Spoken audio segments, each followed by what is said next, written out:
So the paper I'm going to present is in fact based on a study I did with Dewaele Wu, who came to me as a visiting master's student 2 years ago.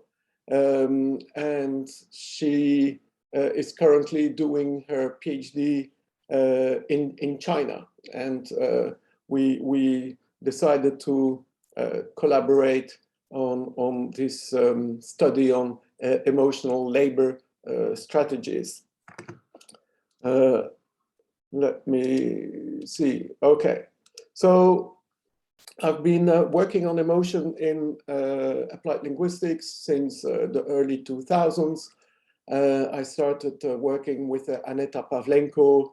Our first paper was emotion vocabulary in interlanguage. And I became really interested in fact, we shared an interest in emotion because it allowed us to do interdisciplinary research.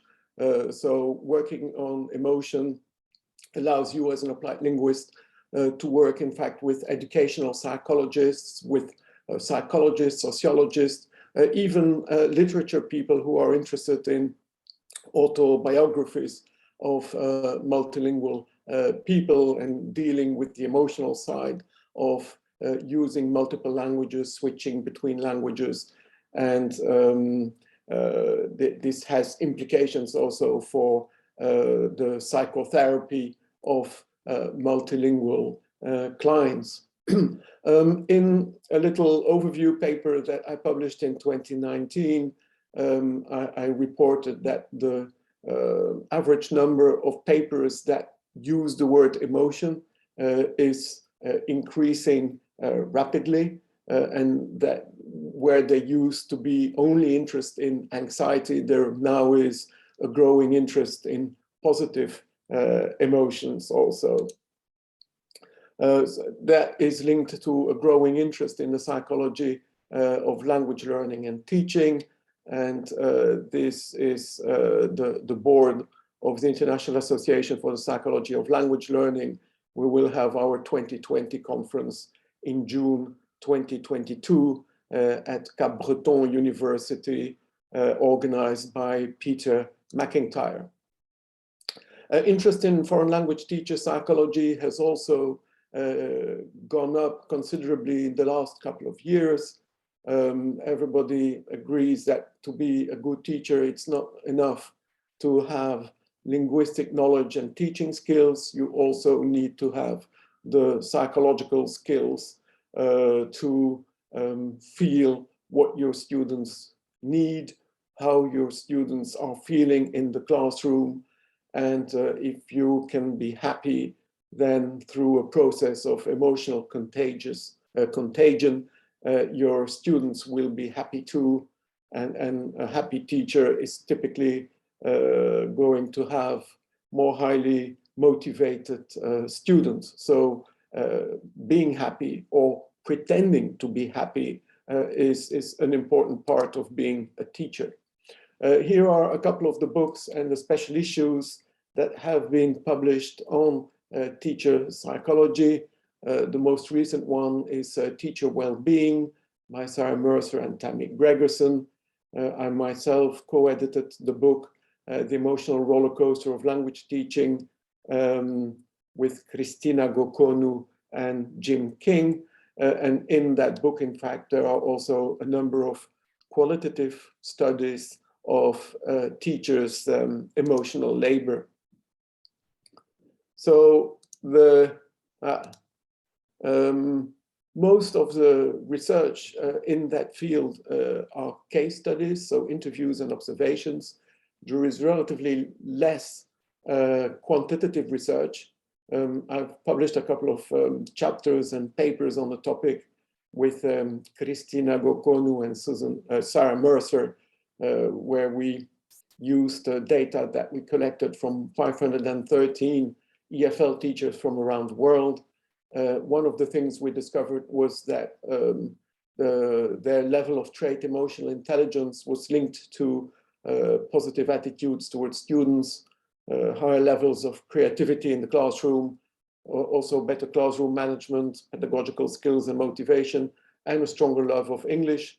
So it seems that this is a crucial skill for a teacher to have, emotional intelligence. So you can connect emotionally and read the emotions of your students. Other factors that played a role were teacher experience and gender. Then in a study also from last year that I did with a lovely colleague from Istanbul, Analia Proietti Ergun, we investigated the link between two personality traits, well-being and resilience, and a new concept that we developed, namely foreign language teaching enjoyment. Our participants were foreign language teachers of Italian, so we used an established well-being scale, a resilience scale, and our newly developed foreign language teaching enjoyment scale. And we discovered that the strongest predictor of foreign language teacher enjoyment was resilience, followed by well-being. In other words, to enjoy teaching, the teacher needs to be resilient and happy. Then the definition of emotional labor comes from Hochschild, 83.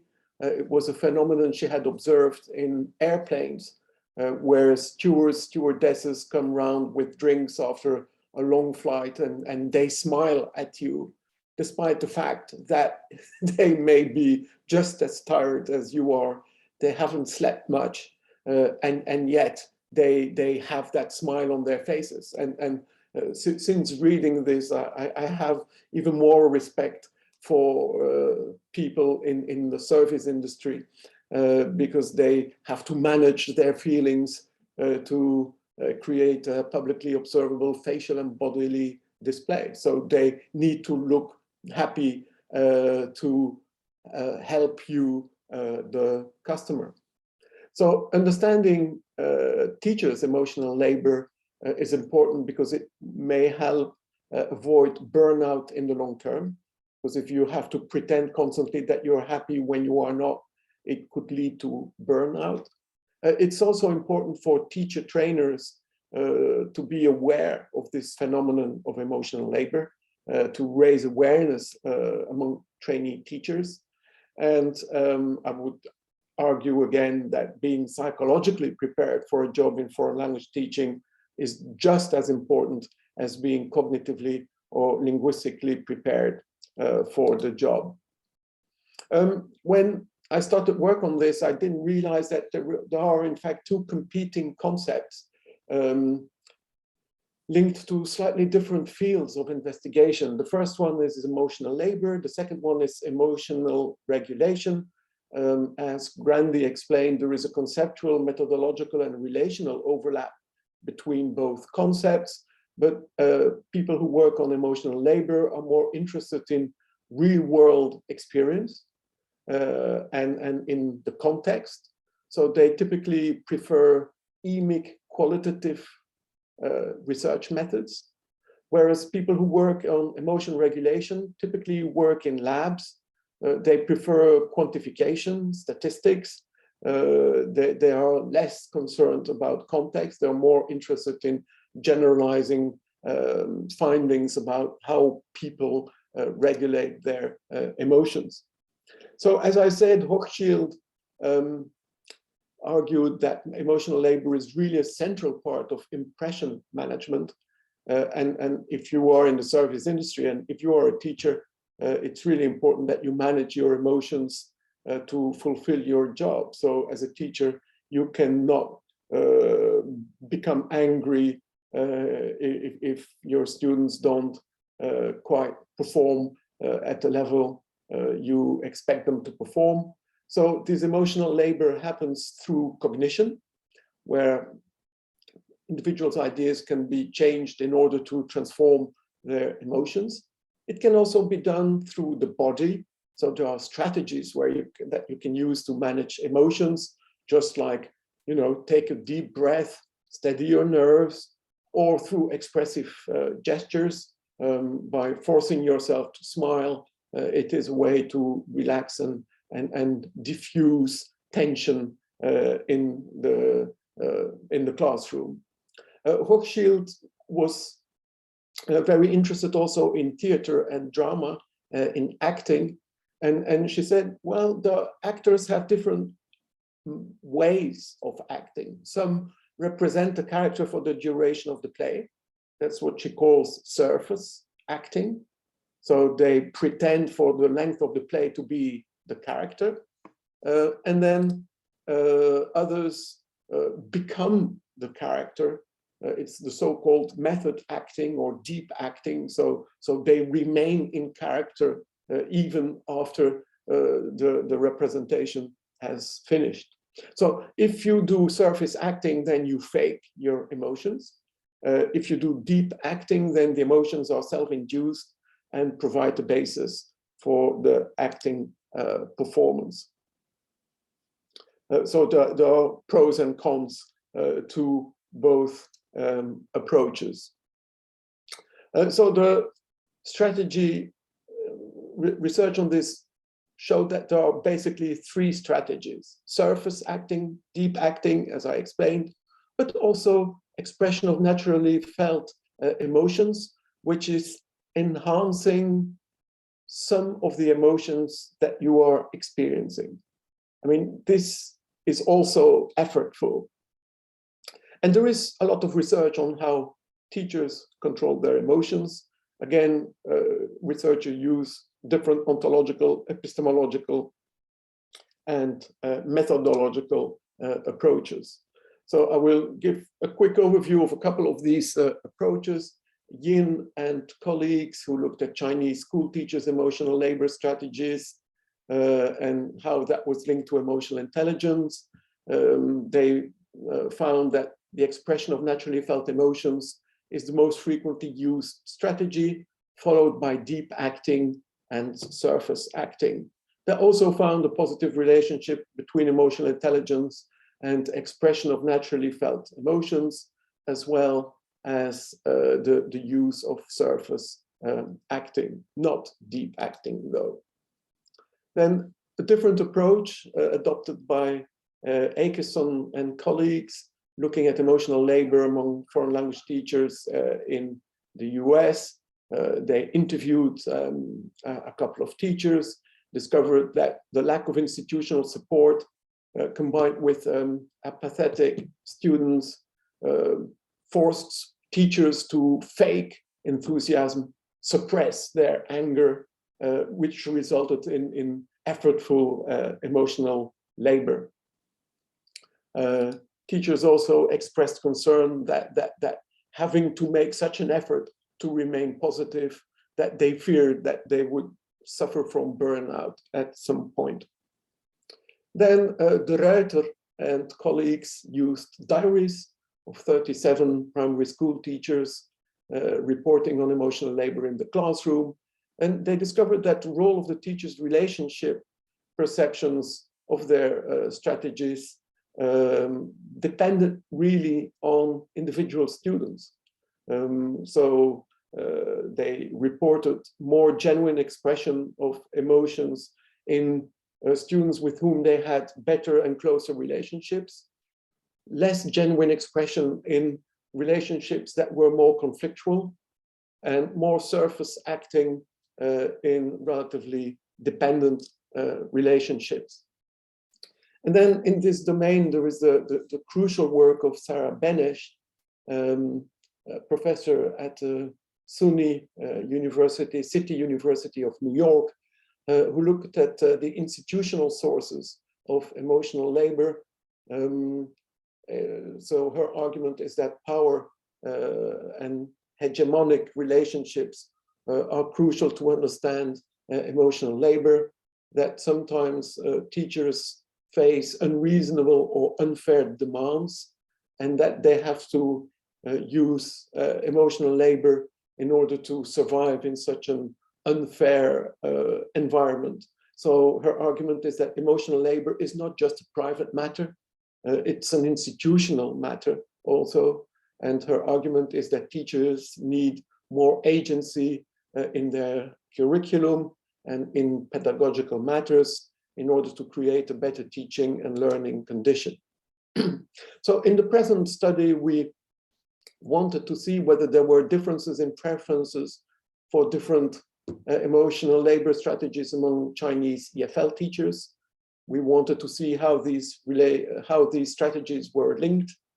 And we also wanted to see whether there was a link between institutional, attitudinal, linguistic, and psychological variables and the use of these different strategies, and whether there were preferences for different emotional labor strategies linked to sociobiographical variables. So we set up an online questionnaire and contacted her colleagues back in China, managed to convince almost 600 to fill out the questionnaire. And you see there some of the details, age between 21 and 58, different Chinese dialects and regional variants of Chinese and minority languages. All the teachers obviously knew English. Some also knew other foreign languages. And as you see, there are a fair number of bilinguals, trilinguals, quadrilinguals, pentalinguals. All of them had been university trained to various levels. 61 were trainee teachers. 535 were actually qualified teachers who had been in the profession for an average of 14 years. The biggest group were teaching EFL at university, but also in secondary schools, primary schools, and junior colleges.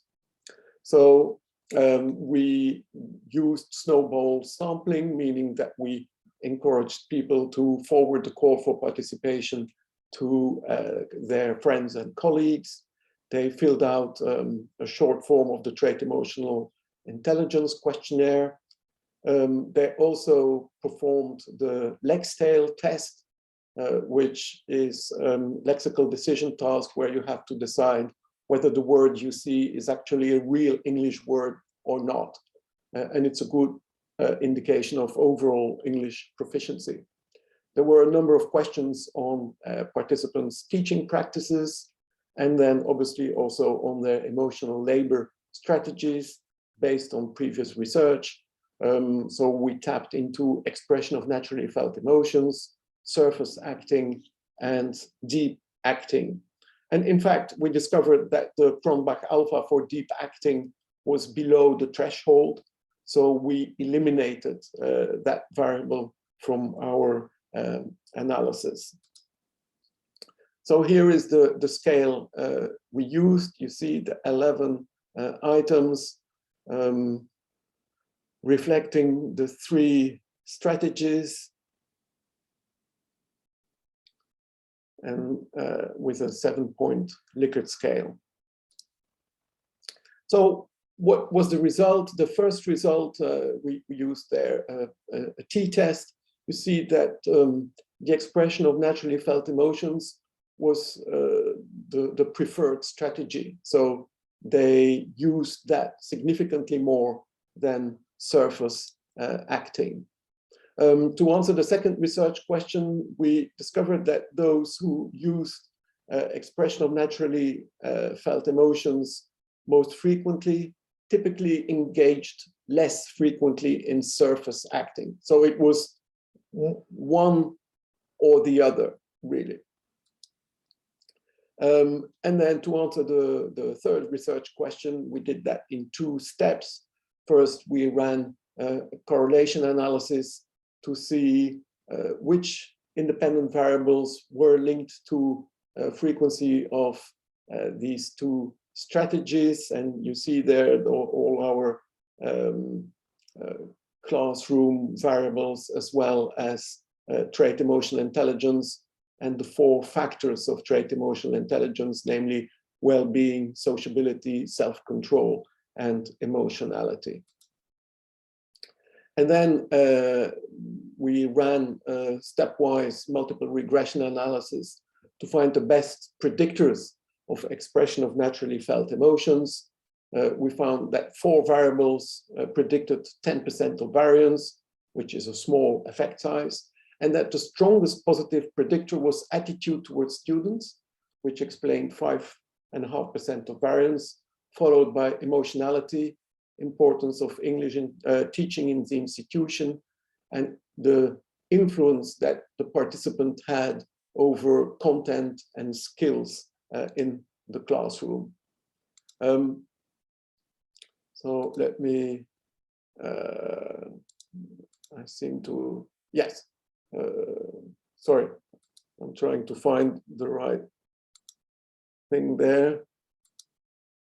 Yeah, so here we have the most significant predictor, attitude towards students. So you see the positive relationship, participants, teachers who had the most positive attitude towards their students were also the ones most likely to use expression of naturally felt emotions as preferred emotional labor strategy.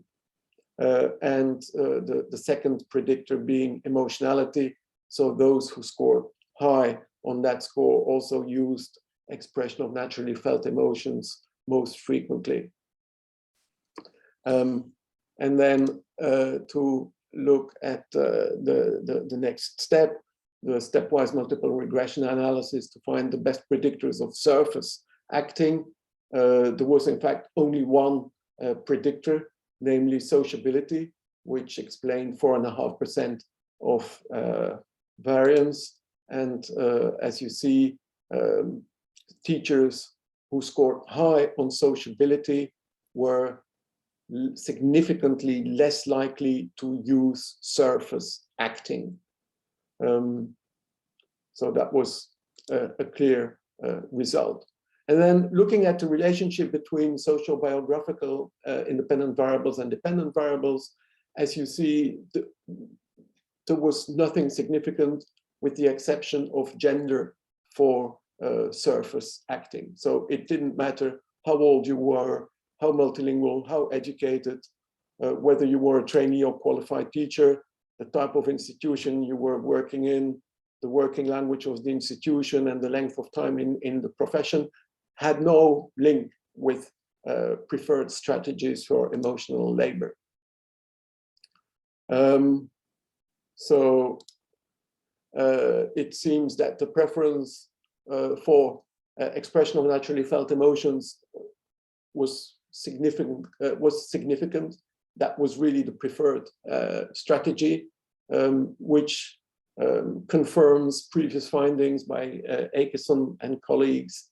Of course, even as I explained before, expression of naturally felt emotions still requires a conscious effort from the teacher to ensure that the display is consistent with the institution's expectations, but it's probably less costly than faking positive emotions. So I guess if you want to avoid burnout, it's better to use expression of naturally felt emotions rather than faking positive emotions. So it shows that teachers engaged heavily in emotional labor. It comes at a price. And I would say that emotional burnout is in fact a constant threat for a teacher.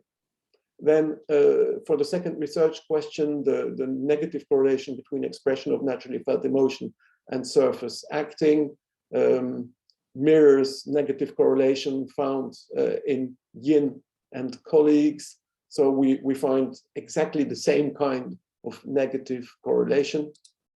And in relationship to our third research question, participants, teachers with more positive attitudes towards students preferred naturally felt emotions as a strategy. Also, those who scored high on emotionality preferred that strategy. It reflects their ability to perceive their own emotions and their students' emotions, and also a capacity to communicate emotions with students, which is linked to fulfilling personal relationships and empathy with students. And then interestingly, these two institutional variables, which explained just a small amount of variance.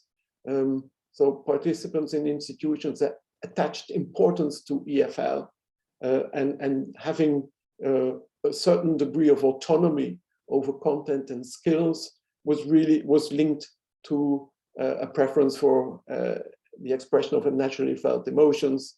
So it does confirm that institutional pressure is linked to emotional labor. And then for the second part of the third research question, sociability turned out to be a significant negative predictor of surface acting. So if you're a teacher who fakes your emotions, that's typically linked to poor social skills, struggling to influence how students feel, lacking assertiveness, finding it harder to stand up for your rights. And so engaging in surface acting is really an indication of feeling emotionally drained and having low job satisfaction. The most surprising finding in this study was that how proficient the teachers were had nothing to do with their preference for emotional labor strategies.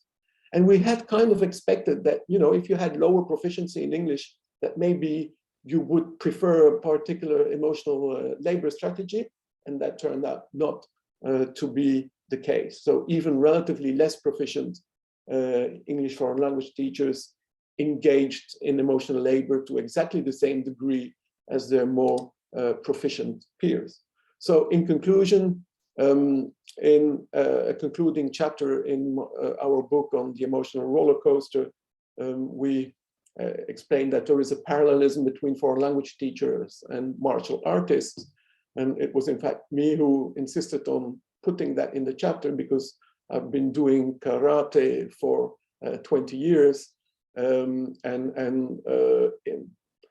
realized that being a black belt in karate is the equivalent of being an experienced teacher, in the sense that as a martial artist, if you go to your black belt grading, you are pushed to your limits, to physical and emotional exhaustion.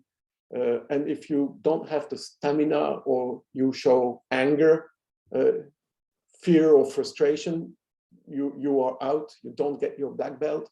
You need to remain in a state of mushin, the Zen expression that refers to a state of mind where you are alert and free of negative emotions, where you react intuitively and decisively, and crucially, where you never give up. So even on your knees, you will still have your guard up. You never give up. And I think that that's really a good message for teachers, that like martial artists, teachers need to be trained to regulate their emotions, because it will allow them to avoid this costly emotional labor.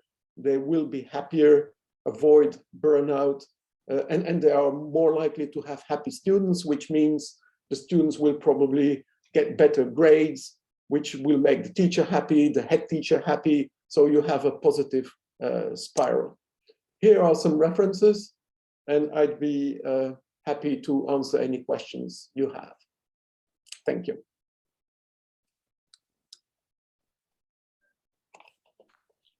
Thank you so very much, Professor, for this interesting talk, and I really appreciate presence here. Now the floor is open for questions and answers. If you have any questions, you can put them in the chat, and I'll read them out to the professor. So yeah, there was a question if this emotion, and how far do you think it is linked with Stephen Krashen's affective filter model? So your take on it. I didn't quite understand the question, I'm afraid. Yeah, so question was that, as we talk about emotional labor, and, how do you think it is linked with Stephen Krashen's affective filter? Linked with what? Affective filter model, what Stephen Krashen talks about. I'm not aware of that model, so I can't answer that question. Okay, sure. So are there any questions, Professor? This was the most useful and fun. Let me read out some more questions. Other question was around motivation. So, how do you think we can motivate the students in especially when we are in our own context? So, if you could talk about motivation, the role Sure. of motivation in emotions and emotional labor. Sure. I think that you can motivate your students by showing that you are motivated yourself about the topic. So you need to stand 100% behind the things that you are teaching. It means that even things that students or yourself may think are slightly boring, and it is inevitable, you still have to believe what it is that you are selling. And I think that's a kind of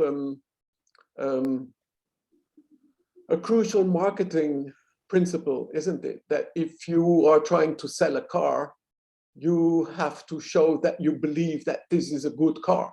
Otherwise, you can't convince a potential customer to buy the car. So I think that is absolutely true for a teacher also. You have to believe in what it is you're doing, and you have to do so in a way that is positive and that is convincing.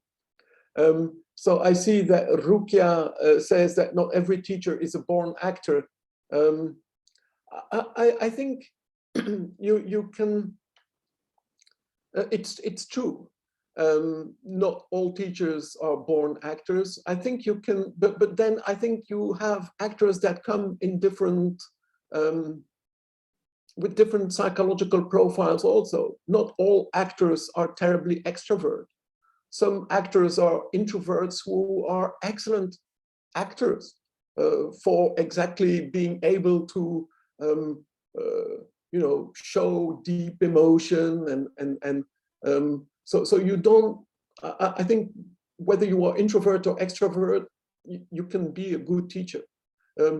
I think being a good teacher is more than just acting. Although obviously, if you have the trait emotional intelligence and you can hold your own in front of a group of people, then that gives you an edge.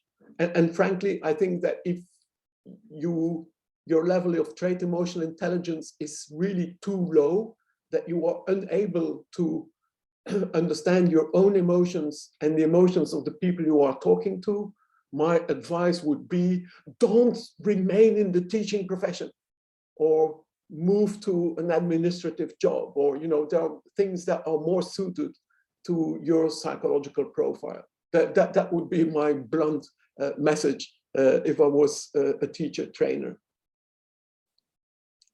Great.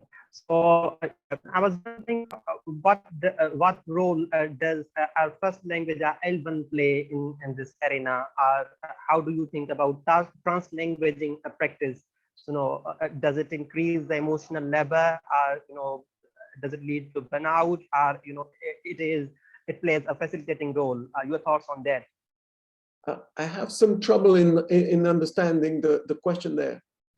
Yeah, if you could expand on trans-languaging practice, or you can say the effects of L1 on second language acquisition. The effect of what on second language acquisition? L1, our first language, mother tongue. Oh, you are talking about translanguaging. The use of the first language.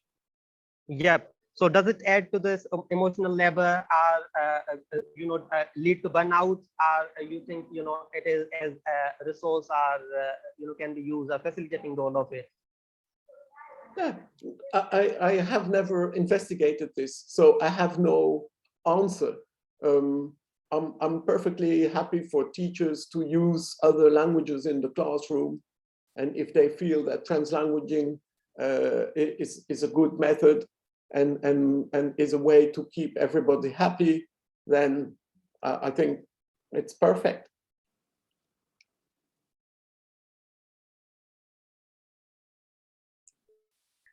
Yes,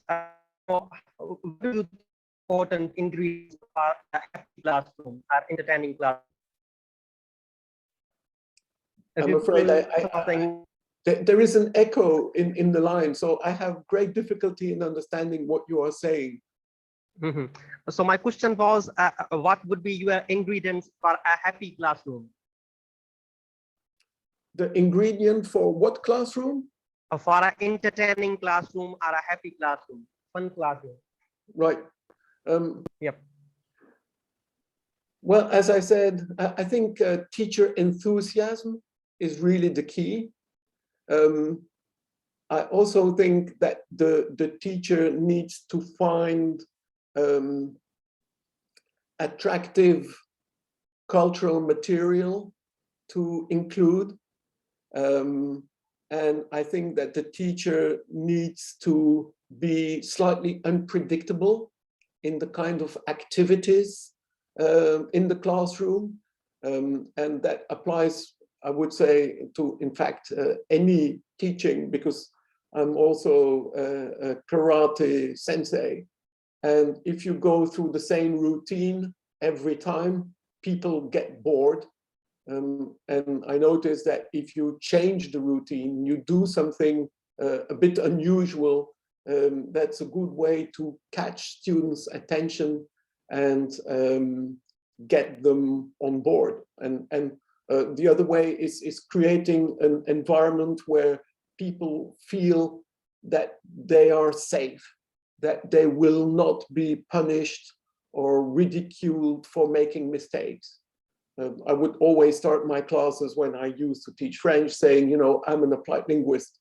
There is nothing I find more interesting than complex errors in French. You will see me smile and write them down, and on the way home, I will be thinking, why did that student make that interesting mistake? And then I joked and I said, the only thing I expect of you is to make fewer mistakes towards the end of the course. And then everybody laughed. And the ice was broken. So I think that as a teacher, you need to show that you are going to respect your students, that you're going to teach them something really useful, and that it is a journey that you are their guide, you are their fellow traveler, and together you will help them progress in acquiring language skills. Profound. Thanks for saying that. Wonderful. So yeah, thank you very much, Professor Dewaele, for this interesting talk and sharing your research and expertise. So any final message or final words for our audience? I think being a teacher is a wonderful job. It's a tough job, and it is typically not paid well enough. And it should be more highly regarded. I think I have huge respect for teachers, and I think that society should show more respect to teachers also. It's a tough job, but it is fulfilling when you see that your students are grateful, and when you see that they have actually learned something, that you made, even though maybe only a small, but you made a difference in their lives. And that's why we are all teachers. Thank you so very much, Professor Dewaele, for this wonderful talk. I really appreciate your time and expertise. And thank you so very much, all of you, for joining us today at Teacher Development Webinars. I'm afraid we weren't able to live on YouTube, but this recording will be placed at Teacher Development Webinars YouTube channel. So if you want certificate for this talk, you can email at info.edwebinars@gmail.com. For a please visit www.edwebinars.org. And for future events, please follow us on all social channels, on Twitter, Instagram, Facebook, and of course, this recording will be available at Teacher Development Webinars YouTube channel. Our Twitter handle is Webinars. So yeah, please be safe, everyone. Bye. Thank you. Thank you. Bye. Thank you.